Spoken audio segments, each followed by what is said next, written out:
That makes sense. I hope that makes sense. I don't know, just try it, okay? Just trust me. And they just don't taste good. They taste soggy. Hey guys, welcome back to Guts of Glory and Gold. I'm Melyssa, and today's video topic is about how to eat vegetables. And I know it seems like a very basic idea, you just eat it. But the thing is that if you have Crohn's disease or ulcerative colitis, it can actually be extremely difficult for you to eat and digest vegetables, and it might actually end up putting you in the hospital. So I'm going to go through all the different ways you can cook your vegetables, the best way to retain vitamins and minerals. And if you guys haven't seen my video about malnutrition with Crohn's disease, I highly recommend watching that video. I give you a bunch of tips and advice for dealing with malnutrition and the different vitamins and minerals you might be lacking in. And if you can't eat vegetables, which is the main source of vitamin and minerals, then I highly recommend watching that video and learning what supplements you can take. We're going to talk about the best ways to cook your vegetables, and then also the best ways to retain vitamins and minerals, and hopefully you can find some form that best suits you, because I understand that eating that much fiber is extremely difficult. So before we actually talk about the difference between sauteing versus roasting versus steaming, I think we need to talk about the composition of vegetables and fiber itself. The reason why you can't eat vegetables is typically because you're having a hard time digesting the fiber. And there are two different forms of fiber. There is soluble fiber and insoluble fiber. So the soluble fiber is what dissolves in water. It slows down the food being digested, but ultimately it's a lot easier to break up because it is water soluble. If you have a hard time digesting, the soluble fiber is going to be fine. The insoluble fiber is what's going to give you a hard time because it's insoluble. It can't be dissolved by water. So that means your intestines are actually working to break down the food that you are digesting. Insoluble fiber is what gives the structure to the food. So, insoluble fiber is the difference between a carrot and broccoli. It has different shapes, forms, textures, but insoluble fiber is what gives your food structure. So when it comes to insoluble fiber, if you have a very, very weak gut lining, like you have leaky gut syndrome or you just had surgery or whatever, insoluble fiber, if not cooked and chewed properly, it could really irritate your intestinal lining and it could puncture it, but I wouldn't worry about it that much because that is the worst case situation. The majority of us that have stomach issues just get upset when eating like kale or whatever because it's just really difficult to digest. So typically the darker the vegetable, the more insoluble fiber it will contain. I still recommend eating it though. I think you should just figure out the best way to cook it, which brings us on to our next topic. So I'm going to go through all the different ways you can cook your vegetables and obviously give my opinions. If you guys have seen any of my cooking videos or just know me in real life, you know how much I love cooking. It brings me so much joy. It makes me feel like I have control, and I highly recommend any of you that have Crohn's disease, ulcerative colitis, whatever autoimmune disease, really take advantage of your cooking space in your kitchen and try to find some joy in the food that you are eating. The best way to cook your vegetables and trying to keep the vitamins and minerals in them without releasing all of them because of the heat is steaming. And I got an Instapot for my birthday! Woo! I'm so excited because there is a steaming button right there, and it takes like 2 minutes to steam a whole thing of vegetables in here. I'm super excited about that because the normal way I would steam vegetables is a bit more tedious.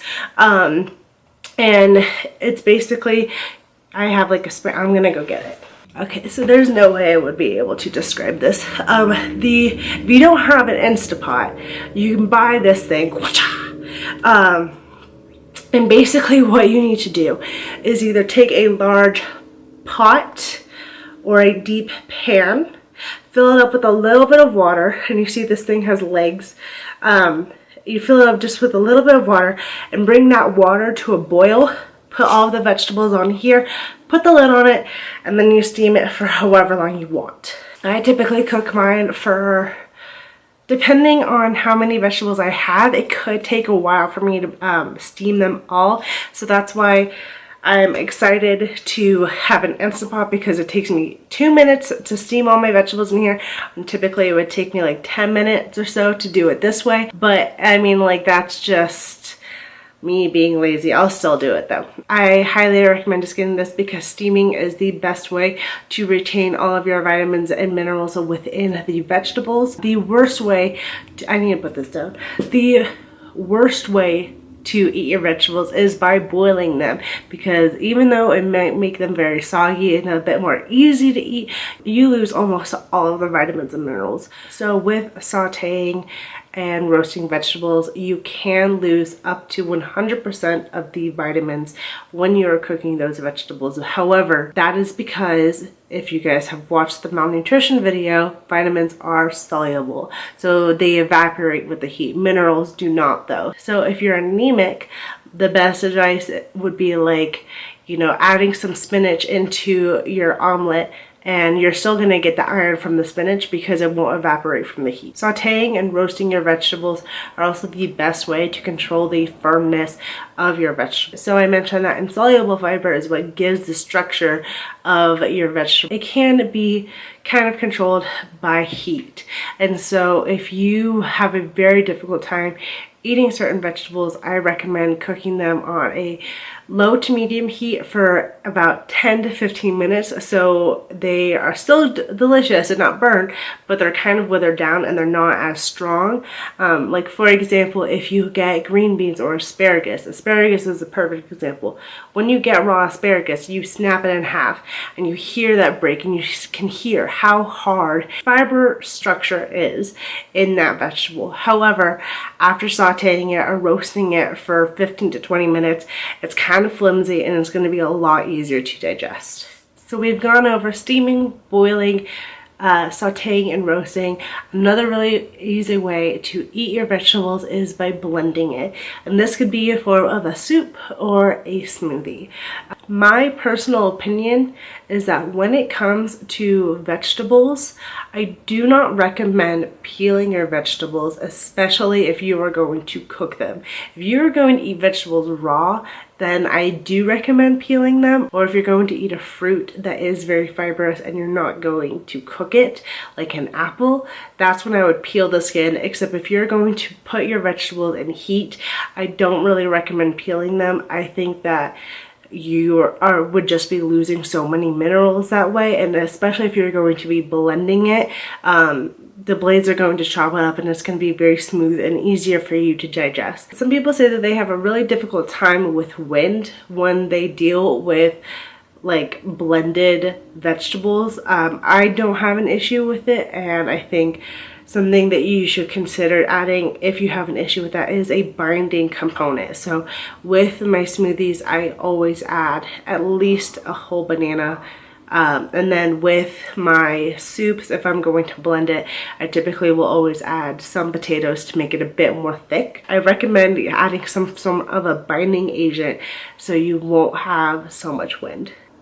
Unfortunately, with Crohn's disease, ulcerative colitis, whatever, at the end of the day, there isn't one size that fits all, and you just need to trial and error. So if that means that you're gonna step outside of your comfort zone and try something, if you have a stomach ache, unfortunately, that's the result. That's the only way you can really learn. Just because you have a stomach ache or just you're annoyed by how the food is digesting, it doesn't mean you should just give up on that vegetable. Just find a different way to eat it. And last but not least, juicing. I've never really been into juicing. I don't have a juice machine. I would like to try it and be more invested in it, but I'm definitely more of a smoothie kind of person because it's just thicker and I feel like it will just fill me up. It's kind of like a snack. But I recommend juicing because it will keep all of the vitamins and minerals from raw vegetables but get rid of all of the insoluble fiber. So from what I can tell from the majority of juicing machines, you put like a whole vegetable in there, the juice will come out, and then all of the stuff that I can't blend up will spit out.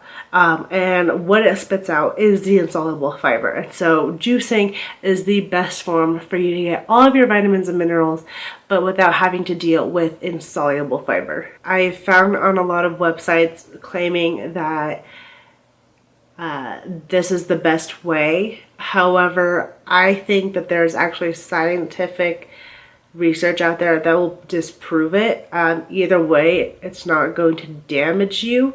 But essentially there's this hypothesis out there that juicing is the best way for you to get all of your vitamins and minerals, and it's also the best for people that have Crohn's, ulcerative colitis, because it allows your body to absorb all those vitamins and minerals without working your digestive tract. And the thing is that, yeah, that's great.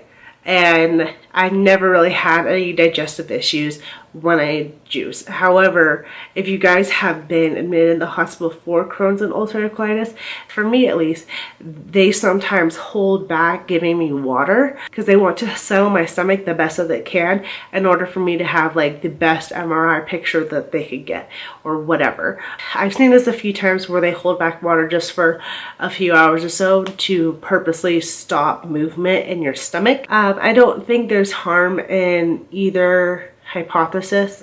Just figure out what's best for you. And I know I mentioned smoothies in the blended vegetable portion. However, I do think that smoothies are a great way for you to get a source of fiber, because the thing is that with smoothies, you basically have all of your vegetables and fruit chewed up for you, and then you drink it. So you don't have to worry that much about like eating insoluble fiber since it's already blended up. It's going to be a bit easier for you to digest. And I also really like smoothies because they have a thicker consistency and they're a lot more flavorful than juicing. You can sneak in supplements that might have flavor to them and not worry about it. So I might add protein powder, maca powder, turmeric, all those things. They might just be kind of gross to drink on their own, but when you add it to a smoothie, you can't really taste it. And so I think that's a really good way to get some supplements into your body. My very last tip, and I promise I'll stop talking, is when you eat raw vegetables, you should eat raw vegetables. You should at least try. I know that it's scary and I know that it's very difficult, but it is recommended that you chew your food 32 times before swallowing. And I understand ain't nobody got time for that, but what I recommend is setting a timer on your phone. And you guys know that I'm pretty obsessed with timers. I would set a timer on my phone whenever I ate, and I would try to take one bite every 30 seconds. And the thing is that 30 seconds is a long time. So that means I will take a bite out of my burger or whatever, and I will chew it for 30 seconds until I swallow it and allow myself to have another bite. And I understand that's extreme, and I understand that it's not maintainable, but if you do it for a week straight with every single meal, I promise you that you will become more aware of how fast you were eating when you do not time yourself. If you time yourself and really try to be conscious about how fast you're eating, when you do not time yourself, you will realize that you are scarfing down food. And I did not know that I would basically inhale my food without really chewing it.